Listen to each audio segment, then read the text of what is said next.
Hello friends, welcome to my channel. तो आज हम बात करेंगे वेस्ट बंगाल पोस्टल सर्कल में जो न्यू वैकेंसीज आउट हुई है, डिफरेंट डिफरेंट कैटेगरीज की है। इसमें जो टोटल है 124 वैकेंसीज आउट की गई है। इसके जो अप्लाई करने का मोड रहेगा वो आपका ऑफलाइन रहेगा और इसकी जो लास्ट डेट है वो 24 दिसंबर 2021 है। अब हम बात करेंगे इसके यहाँ पे नोटिफिकेशन के बारे में। यहाँ जो वैकेंसी है ये वेस्ट बंगाल पोस्टल सर्कल में निकली है। जो मेरिट है स्पोर्ट्स पर्सन के लिए, सिर्फ उनके लिए ही है, स्पोर्ट्स पर्सन के लिए। और कौन कौन सी उस पे पोस्ट की वैकेंसी है? Postal assistant, sorting assistant and postman की वैकेंसी है।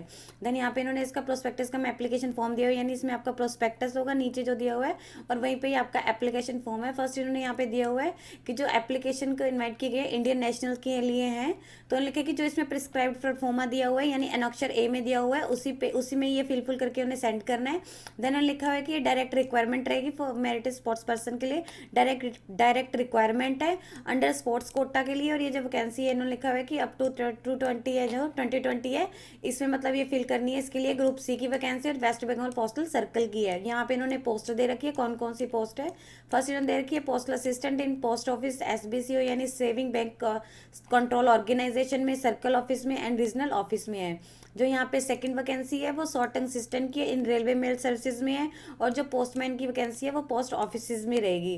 बल्कि कि जो और इसके अलावा इसमें सेकंड में इन्होंने इसका पे स्केल दिया हुआ है कि इसमें क्या क्या आपका पे स्केल रहेगा। फर्स्ट दिया हुआ है postal assistant and sorting assistant का जो पे स्केल है वो लेवल 4 का रहेगा, यानी उनकी जो सैलरी है वो 25,500 से लेकर 81,100 के बीच रहेगी। और जो सेकंड यहाँ पे पोस्टमैन की वैकेंसी है यहाँ लेवल 3 करेगा, यानी इनकी जो सैलरी है वो 21,700 से लेकर 69,100 के बीच रहेगी। ये इन्होंने इनका पे स्केल दिया हुआ है। देन यहाँ पे थर्ड में इन्होंने इसकी एज दी हुई है कि जो इनकी क्रुशियल एज है, जो यानी आपकी जो एज काउंट की जाएगी वो जो आपके लास्ट डेट होगी 24, यहाँ पे 24 दिसंबर 2021 तक दी गई है। यानी आपका जो एप्लीकेशन के रिसिप्ट की लास्ट डेट है, क्लोजिंग डेट है, तब तक की होगी। फर्स्ट इन्होंने यहाँ पे दी हुई है postal assistant and sorting assistant के लिए एज लिमिट क्या है। यहाँ पे इन्होंने जो एज लिमिट दी हुई है लिखा है कि जो 18 से 27 साल के बीच बीच में होनी चाहिए जो कैंडिडेट की एज है। और इसके अलावा रिलैक्सेशन दी गई है। OBC वालों के लिए 3 साल की है, SC ST वालों के लिए 5 साल की है और जो गवर्नमेंट सर्वेंट है उनके लिए अप टू 40 ईयर्स तक की रिलैक्सेशन है। देन सेकंड में इन्होंने दे रखी है पोस्टमैन के लिए, तो इनके लिए जो एज है वो 18 से 27 ईयर्स के बीच बीच में दी गई है। रिलैक्सेशन वही रहेगी। OBC वालों के लिए 3 ईयर्स की है, SC ST वालों के लिए 5 ईयर्स की और गवर्नमेंट सर्वेंट के लिए अप टू 40 ईयर्स की रहेगी। और इसका आपको जो है रेलिवेंट सर्टिफिकेट भी देना होगा अगर आप कंसेशन मतलब चाहते हैं। देन क्या कि इसके अलावा रिलैक्सेशन रहेगी। Upper age limit up to 5 years की इन्होंने एडमिसिबल दे रखी है। जो कंसेशन ओनली स्पोर्ट्स पर्सन को दी जाएगी जो इनका मतलब एलिजिबिलिटी क्राइटेरिया हो गया उसे सेटिस्फाइड करेंगे जो रिलेटेड टू। इसके लिए जो इनका मतलब स्पोर्ट्स क्वालिफिकेशन का होगा और जो प्लस इनका एजुकेशनल क्वालिफिकेशन होगा अगर वो इसे करेंगे और उन्हें जो है एक सर्टिफिकेट जो दिया होगा इन बाय एन अथॉरिटी के द्वारा एनोक्शियर 1 to 5 में दिया हुआ है, यानी इन्होंने पैराग्राफ नंबर 9 में उसका जिक्र करेंगे। अगर आपने वो फिल किया तो आपको 5 साल की रिलैक्सेशन दी जा सकती है। लिखे कि कैंडिडेट को जो मतलब उसमें जो अपनी डेट ऑफ बर्थ लिखनी है वो वही लिखनी है जो उनकी मैट्रिकुलेशन या सेकेंडरी एग्जामिनेशन सर्टिफिकेट में है, जो वही एक्सेप्ट की जाएगी। इसके अलावा कोई भी अगर आप इसे लिखे कि कोई भी इसके अदर में कोई डॉक्यूमेंट नहीं लिया जाएगा। देन फोर्थ में इन्होंने दे रखी है वैकेंसी पोजीशन, कौन कौन सी मतलब डिवीजन में कितनी कितनी वैकेंसी है। तो बहुत से कैंडिडेट की मतलब स्टूडेंट वो रहता है कि मैम कौन से डिवीजन यूनिट क्या है, तो यहाँ टोटल यहाँ पे ये यूनिट दी और डिवीजन दी गई है। नीचे इसके फॉर्म में आएगा कि आप कौन से डिवीजन को प्रेफरेंस देना चाहते हैं, ऐसा कुछ होगा। तो यहाँ पे आप लिख सकते हैं कि आप कौन से डिवीजन को फर्स्ट प्रेफरेंस देना चाहते हैं। और यहाँ पे आपने देख लेना कि उसमें आपकी वैकेंसी जैसे यहाँ पे दिया हुआ है PACO में 4 वैकेंसीज है वो पोस्टल असिस्टेंट की है। देन सेकंड इन्होंने दे रखे PASBCO में यानी जो इन्होंने ऊपर बताया था उसमें है 6 वैकेंसी है, वो भी पोस्टल असिस्टेंट की है। RLO में एक ही वैकेंसी है, पोस्टल असिस्टेंट की है। ANN यानी अंडमान एंड निकोबार आइलैंड में एक ही वैकेंसी है, वो भी पोस्टल असिस्टेंट की है। कोलकाता GPO में 4 वैकेंसीज है पोस्टल असिस्टेंट की और 3 है पोस्टमैन की। सेंट्रल कोलकाता में एक वैकेंसी पोस्टल असिस्टेंट की है और जो 2 है वो पोस्टमैन की है। देन ईस्ट कोलकाता में भी 3 वैकेंसीज पोस्टल असिस्टेंट की और 6 जो है वो पोस्टमैन की है। देन साउथ कोलकाता में 2 वैकेंसी जो है वो पोस्टल असिस्टेंट की और जो 10 वैकेंसी है वो पोस्टमैन की है। देन नॉर्थ कोलकाता में यहाँ पे 6 वैकेंसी है वो सिर्फ पोस्टमैन की ही है। देन नॉर्थ प्रेसिडेंसी में 4th वैकेंसी जो है वो पोस्टल असिस्टेंट की है, और जो 4 वैकेंसी है वो पोस्टमैन की है। देन साउथ प्रेसिडेंसी में 2 वैकेंसीज है वो ओनली पोस्टमैन के लिए ही है। देन ब्रिम्बम में यहाँ पे लिखा हुआ है कि 1 वैकेंसी है वो पोस्टल असिस्टेंट। तो यहाँ पे इन्होंने मतलब डिवीजन वाइज दे रखा है कि कौन से मतलब कौन से पोस्ट पे कितनी वैकेंसी है।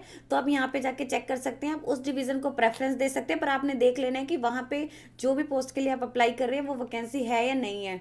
तो यहाँ पे इन्होंने टोटल दे रखे हैं, जो आपके टोटल डिवीजन है वो 33 है, और जो पोस्टल असिस्टेंट की वैकेंसी है वो 51 है, सॉर्टिंग की 25 है, और यहाँ पे जो पोस्टमैन की है वो 48 है। देन यहाँ पे इन्होंने कुछ नोट दिए हुए हैं कि जो डिपार्टमेंट ऑफ पोस्ट है वो रिजर्व, उनके पास राइट है कि वो कैंसिल भी कर सकते हैं इन वैकेंसीज को, अगर वो चाहे तो रिवाइज भी कर सकते हैं। और इसके अलावा सेकेंड होती है कि जो ये ऑप्शंस होंगे वो सिलेक्टेड, जो भी कैंडिडेट होंगे सिलेक्टेड कैंडिडेट कर सकते हैं। Allotment of unit will be decided as per, जो भी उनकी मेरिट लिस्ट के अकॉर्डिंग रहेगी, जो भी अगर वो यूनिट चाहते हैं उन्हें प्रेफरेंस दी जाए। देन इसके अलावा इन्होंने 5th में प्रोबेशन एंड ट्रेनिंग पीरियड लिखा हुआ है। प्रोबेशन यहाँ पे लिखा हुआ है कि जो सिलेक्टेड कैंडिडेट होंगे उन्हें ही अपॉइंट किया जाएगा, और उनकी जो प्रोबेशन होगा वो एज पर रूल्स होगा, और ट्रेनिंग जो है वो भी उनकी कैंडिडेट होगी जैसे एज पर प्रिस्क्राइब्ड यहाँ पे इन्होंने दिया हुआ है। देन 6 में हम बात करेंगे एजुकेशनल और जो अदर क्वालिफिकेशन रिक्वायर्ड रहेगी पोस्ट वाइज। फर्स्ट इन्होंने दे रखी है जो postal assistant and sorting assistant के लिए क्या क्या एजुकेशनल क्वालिफिकेशन चाहिए। फर्स्ट इन्होंने लिखा है कि जो पोस्टल असिस्टेंट के लिए जो सॉर्टिंग असिस्टेंट के लिए क्वालिफिकेशन चाहिए, उनमें जो मिनिमम क्वालिफिकेशन है या तो +2 पास होना चाहिए, नहीं +2 होना चाहिए, या फिर उसके इक्विवेलेंट कोई भी स्टडी होनी चाहिए फ्रॉम अ रिकॉग्नाइज्ड बोर्ड या यूनिवर्सिटी से होना चाहिए। यहाँ पे इन्होंने दे रखे वो भी एक रिकॉग्नाइज्ड यूनिवर्सिटी या बोर्ड से होना चाहिए। देन इसके अलावा लिखे कि कैंडिडेट को जो at least 60 days duration basic computer training certificate का एक सर्टिफिकेट भी होना चाहिए उनके पास from recognised computer training institute से, उनके जो अपॉइंटमेंट लेटर इशू होने से पहले। और जो उनका कंप्यूटर ट्रेनिंग सर्टिफिकेट है या तो वो सेंट्रल गवर्नमेंट से होना चाहिए या स्टेट गवर्नमेंट से होना चाहिए या यूनिवर्सिटी से होना चाहिए या फिर बोर्ड से होना चाहिए, सिर्फ वही एक्सेप्टेबल होगा। अदरवाइज मतलब उनका फॉर्म जो है वो रिजेक्ट भी हो सकता है। तो जो लिखा है कि जो रिक्वायरमेंट ऑफ बेसिक कंप्यूटर ये आपका जो सर्टिफिकेट है नॉलेज सर्टिफिकेट, ये वो रिलैक्सेबल दी जाएगी अगर कैंडिडेट ने स्टडी की है computer as a subject in matriculation या क्लास 12th में या फिर हायर एजुकेशनल क्वालिफिकेशन में, इन सच केसेस सेपरेट, तो उन्हें जो है ऐसा कोई भी सर्टिफिकेट देने की जरूरत नहीं है। और उन्हें अगर लिखा है कि जो सेपरेट सर्टिफिकेट उन्हें देने की जरूरत नहीं है अगर उन्होंने जो भी यहाँ पे दिया हुआ है +2 में 10th में या हायर स्टडी में कंप्यूटर उनका एज अ सब्जेक्ट था। और इसके अलावा स्पोर्ट्स क्वालिफिकेशन के बारे में एज पैरा नंबर इन्होंने 7 में दिया, उसमें हम बाद में बात करेंगे। देन जो इन्होंने सेकंड वैकेंसी दे रखी है वो पोस्टमैन की है। इसमें इन्होंने जो मिनिमम क्वालिफिकेशन है वो 12th होनी चाहिए, 12th स्टैंडर्ड पास होनी चाहिए फ्रॉम रिकॉग्नाइज्ड बोर्ड या यूनिवर्सिटी से। इसके अलावा लिखा है कि नॉलेज होनी चाहिए लोकल लैंग्वेज की, और जैसे लोकल लैंग्वेज यहाँ पे इन्होंने दे रखी है Bengali in respect of West Bengal की, मतलब जो लोकल लैंग्वेज है वो बंगाली की उन्हें नॉलेज होनी चाहिए अप टू 10th स्टैंडर्ड। इसके अलावा यहाँ पे दे रखी है कि अगर वो दार्जिलिंग या जलपाईगुड़ी में है तो उन्हें जो बंगाली या फिर नेपाली इनमें से एक लैंग्वेज की नॉलेज होनी चाहिए। Nepali in respect of Sikkim state and English और Hindi in respect of Andaman and Nicobar द्वीप समूह। यहाँ पे इन्होंने अलग अलग दे रखे हैं, तो आप यहाँ पे चेक कर लीजिए। अगर आप अंडमान एंड निकोबार द्वीप यहाँ पे दे रखे हैं आइलैंड में करना चाहते हैं तो आपको इंग्लिश एंड हिंदी की नॉलेज होनी चाहिए। एंड अगर आप सिक्किम स्टेट में करना चाहते हैं तो नेपाली की होनी चाहिए। अगर आप दार्जिलिंग एंड जलपाईगुड़ी में करना चाहते हैं डिवीजन में तो आपको जो है नेपाली या बंगाली इस लैंग्वेज की नॉलेज होनी चाहिए। और जो इन लिखा है कि जो कैंडिडेट को ये नॉलेज हो लोकल लैंग्वेज है वो अप टू 10th स्टैंडर्ड तक उनका सब्जेक्ट होना चाहिए। देन सी यहाँ पे इन्होंने वही लिखा हुआ है कि उनके पास एटलीस्ट बेसिक 60 डेज का बेसिक कंप्यूटर ट्रेनिंग सर्टिफिकेट होना चाहिए रिकॉग्नाइज्ड कंप्यूटर ट्रेनिंग इंस्टीट्यूट से, जो भी उनका अपॉइंटमेंट लेटर इशू होने से पहले होगा। उनका जो मतलब कंप्यूटर ट्रेनिंग सर्टिफिकेट है या तो वो सेंट्रल गवर्नमेंट से या स्टेट गवर्नमेंट से या यूनिवर्सिटी या किसी बोर्ड से एक्सेप्टेबल रहेगा। और इसका लिखा है कि उन्हें जो कंप्यूटर ट्रेनिंग सर्टिफिकेट की रिलैक्सेशन दी जाएगी अगर उसने 10th में +2 में या हायर स्टडी में कंप्यूटर एज ए सब्जेक्ट था, तो उन्हें ऐसा कोई भी उन्हें लिखा हुआ है इन सच केसेस, इन केसेस में उन्हें अलग से सेपरेट जो है अपना सर्टिफिकेट लगाने की जरूरत नहीं है। देन इसके अलावा लिखा है कि जो पोस्टमैन की पोस्ट के लिए है उनके पास एक वैलिड लाइसेंस होना चाहिए 2 व्हीलर का या फिर लाइट मोटर व्हीकल का। This is applicable only to candidate, जो इन्होंने स्पेशली लिखे कि ये सिर्फ उनके लिए जो पोस्टमैन की पोस्ट के लिए अप्लाई कर रहे हैं उन्हें ही एक वैलिड लाइसेंस चाहिए। देन इसके अलावा इन्होंने यहाँ पे दिया हुआ है स्पोर्ट्स क्राइटेरिया, यानी आपकी जो स्पोर्ट्स एलिजिबिलिटी क्या रहेगी इनके लिए। फर्स्ट इन्होंने दिया है कि किन किन कौन कौन सी जो इसमें पार्टिसिपेट कर सकते हैं, अगर उन्होंने अपनी स्टेट या कंट्री को रिप्रेजेंट किया हुआ है इन नेशनल एंड इंटरनेशनल कंपटीशन में जो गेम्स दिए हुए हैं इसमें। देन लिखा हुआ है कि अगर उन्होंने अपनी यूनिवर्सिटी को इंटर यूनिवर्सिटी टूर्नामेंट में किया हुआ रिप्रेजेंट, जो इनके द्वारा मतलब by inter university sports board के द्वारा कंडक्ट किया गया था, अगर उन्होंने अपने स्टेट स्कूल टीम को इन नेशनल स्पोर्ट्स या गेम में मतलब किया हुआ represent by the all India school games federation के द्वारा, तो वो इसमें रिप्रेजेंट किया हुआ है तो वो इसमें पार्टिसिपेट कर सकते हैं। देन उन्होंने कहा कि अगर कैंडिडेट को जो है नेशनल अवार्ड दिया गया इन फिजिकल एफिशिएंसी में under national physical efficiency drive के, तो भी वो इसमें तो भी इसका फॉर्म वो भर सकते हैं। तो यहाँ पे इन्होंने जो लिखा हुआ है पैराग्राफ 8, वो अब हम नेक्स्ट बात करेंगे कि कौन कौन से गेम्स हैं। लिखा कि लिस्टेड एट पैराग्राफ नंबर 8, जैसे सभी में दिया हुआ है तो इसके बारे में हम बाद में बात करेंगे, इसके बाद यही वाला फॉर्म आएगा। देन यहाँ पे इन्होंने दिया हुआ है 8, यही है जिसके बारे में हम बात कर रहे थे। यहाँ पे इन्होंने टोटल दिया हुआ है the list of sports which qualify for appointment of merit, जो मेरिट स्पोर्ट्स पर्सन होगा उन्हें जो ये गेम्स दिए हुए हैं ये उनकी लिस्ट है, इनमें क्वालिफाई होना जरूरी है।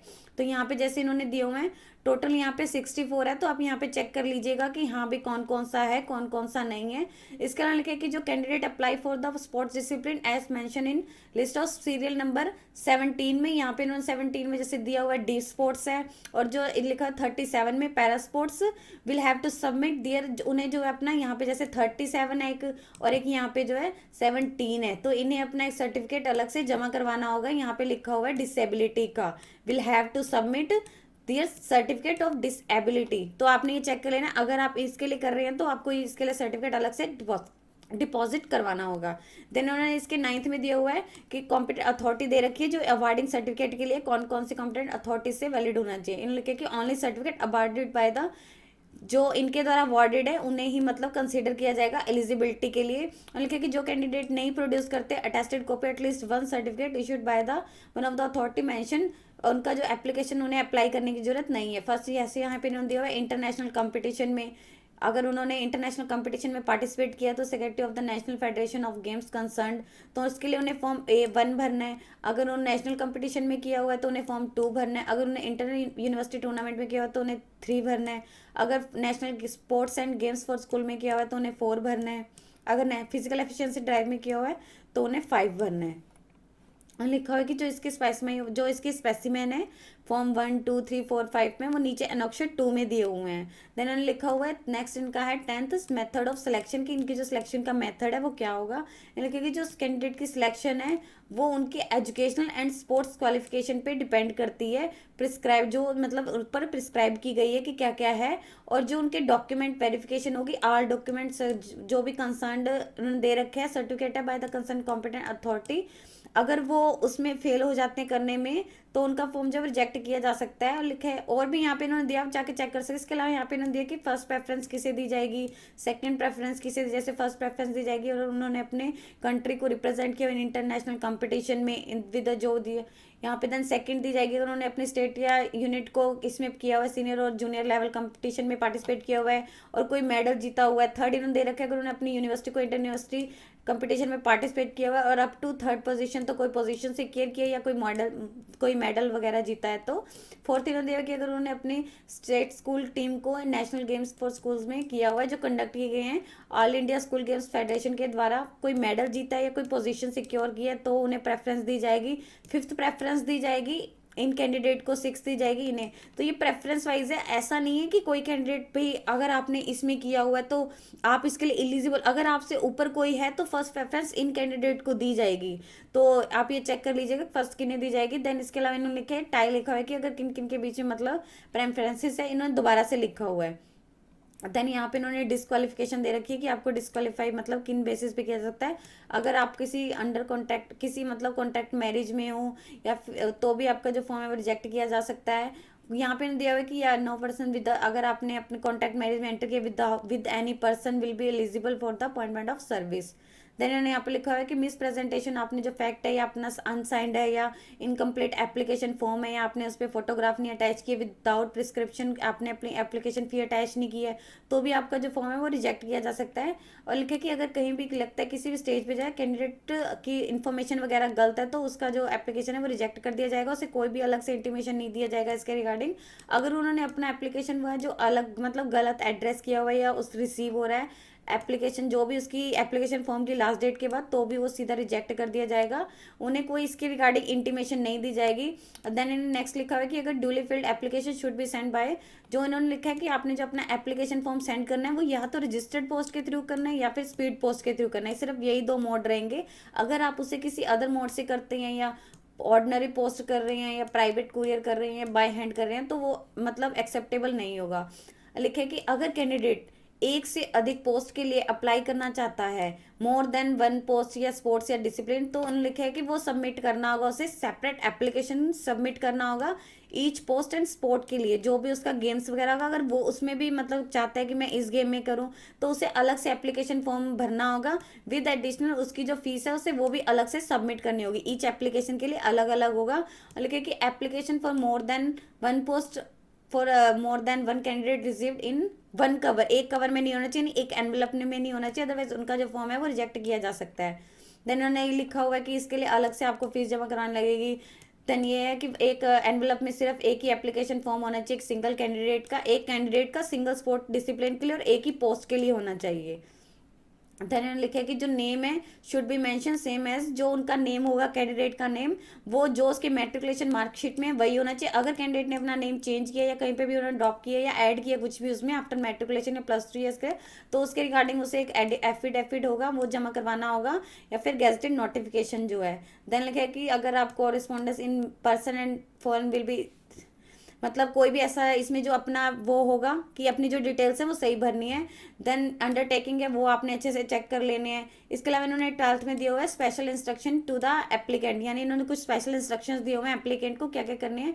लिखे कि आपको अपना एप्लीकेशन फॉर्म सबमिट करने से पहले जो भी उसमें डिटेल नोटिफिकेशन है उसे क्लियरली पढ़ लेना है, और जो देखना है कि कैंडिडेट को वो खुद को सेटिस्फाइड कर रहा है कि अगर वो इसमें डिटेल में भर रहा है और वो इसे मतलब जो इससे एलिजिबिलिटी को क्राइटेरिया को मैच कर रहा है या नहीं कर रहा है। देन लिखे कि जो ओरिजिनल सर्टिफिकेट है वो आपने नहीं भेजनी है किसी भी केसेस में, आपको जो है सिर्फ अपने सर्टिफिकेट लेके आने होंगे जब उनकी डिमांड होगी, जब आपको पोस्ट ऑफिस वाले बुलाएंगे। यहाँ पे लिखा कि they have to produce relevant original certificate on demand only.